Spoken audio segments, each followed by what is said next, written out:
Ngayon po ay ang paggunita ng pagtatalaga ng simbahan ng mahal ng Birheng Maria sa Roma, or the memorial of the dedication of the Basilica of Saint Mary Major. In our Catholic faith, there are 4 major basilicas. Ang ibig pong sabihin ng basilika ay ang simbahan ng Santo Papa. Sa Roma, may 4 na major basilicas. Ang una ay ang St. John the Lateran, dedicated to the 2 St. John, St. John the Baptist, St. John the Beloved Disciple of our Lord. The second is St. Peter Basilica. Yung nakikita niyong malaking simbahan na kadalasan pinagdiriwang kung saan nagdiriwang ating mahal na Santo Papa. Ang ikatlo ay St. Paul outside the walls. At ang ika-4 ay ang St. Mary Major. Magandang pagtuunan ng pansin ng ating pagninilay ngayong araw sa kwento na paano itinalaga at itinayo ang simbahan ng Basilika ng St. Mary the Major. May isang mayaman na Romano na ang pangalan ay Giovanni. Si Giovanni ay isang sikat, Romano, mayaman, may sariling asawa, pero walang sariling anak. Noong August 4, noong taong 358, na naginip siya. At sa panaginip na yon, nakita niya ang Inang Birheng Maria. At ano ang iwinika ng ating Inang Birhen sa kanya? Kinabukasan, August 5, in the year 358, magkakaroon ng niebe, snow. At doon mo ipapatayo ang simbahan na para sa akin, Giovanni. Kinabukasan, si Giovanni nagtungo sa lugar kung saan nagkaroon ng snow, ng niebe. At di sukat akalain, nandoon din ang Santo Papa na si Pope Liberius. Parehas pala sila ng panaginip. Sinabihan din pala ang Pope Liberius ng kinagabihan na yun, na magkakaroon ng niebe, at doon sa lugar na yun, ipapatayo ang simbahan para sa ating Inang Birheng Maria. Father, anong meron naman sa snow? Sa Roma, kapag August 5, ito pa'y panahon ng midsummer, kasagsagan ng katirikan ng tag-araw.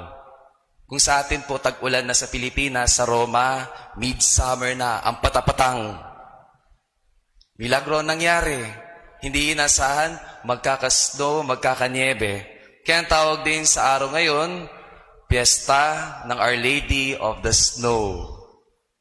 Sa pagkakataong iyon, gumawa ng proyekto at sinimulan ni Pope Liberius ang pagpapatayo ng simbahan na inalalaan sa ating mahal na Inang Birheng Maria.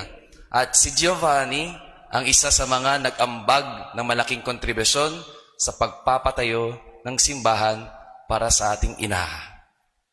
Di kalaunan, si Giovanni ay nagkaroon din ng sariling anak.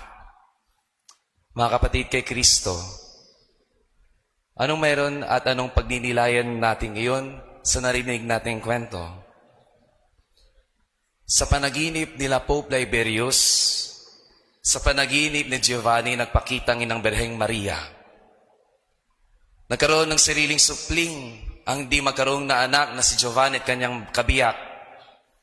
Nagkaroon ng niebe o snow sa katirikan ng tag-init sa Roma. Yung hindi mo aakalain, mangyayari. Yung mga hindi mo inaasahan, nagkakataon, nangyayari. Yung mga imposibleng hindi nangyayari, posible palang mangyari. At ano yun sa isang salita? Himala. Milagro.